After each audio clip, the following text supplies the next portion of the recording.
Thank you, Chairman Comer, and truly appreciate the hard work you continue to do to get the facts out. And that's what this has always been about. We want to continue to get those facts out, and your committee has been working tirelessly to do just that. As we enter the third week of Chuck Schumer's shutdown, I think nobody can sum up just what is really going on better than the article yesterday in The Hill. You know, we've been saying up here for weeks that the real motivation behind the Democrat shutdown of the government is that they're afraid of the most radical far-left elements of the Democrat Party base. And yesterday, The Hill, in a pretty riveting article, laid bare the underbelly of the Democrat Party's motivation. It truly is fear of their own party's base that has driven the Democrats, especially in the Senate, to shut down the government. It's a calculated decision. And the continued votes, including yesterday, to keep the government shut down has been a direct result of the fear Democrats continue to have of their own party's base. Some of the most radical elements that you saw at the Hate America rally. We showed it up here on this dais yesterday with some of the most vile things that you saw. Many people that were holding signs calling for the death of the President of the United States. That's who Democrats in the Senate are most afraid of. And they're willing to inflict pain on millions of American families. And I think it's very important to understand what they're saying. There was one Senate Democrat aide who said people are going to get hammered by their liberal base if they vote to open up the government.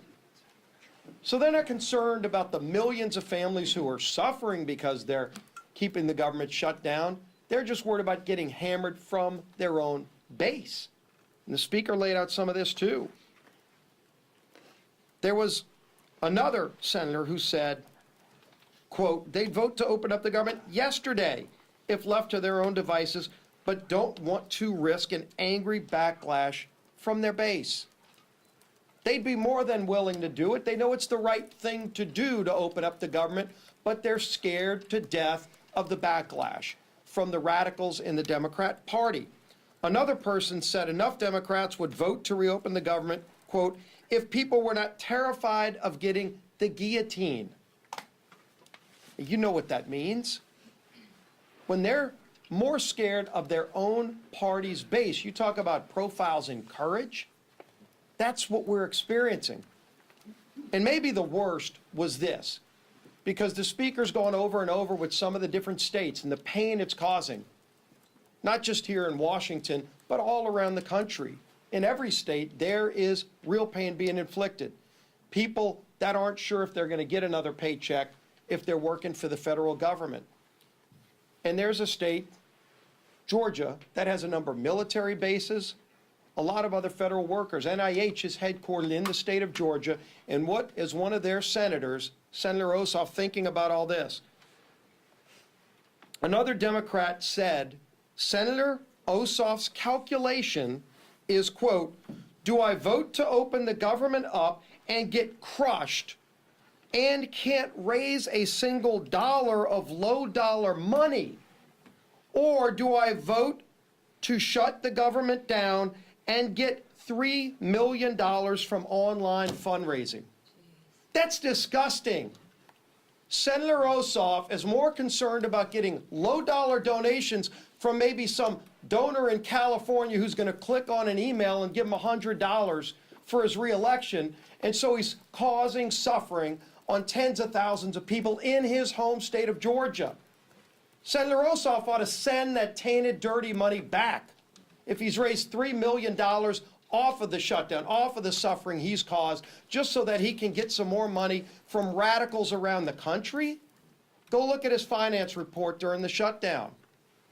The low-dollar donations that he's more concerned about getting than opening up the government, which is the right thing to do, because they're scared to death of their base, because they want to keep getting low-dollar donations from the most radical members of the Democrat Party.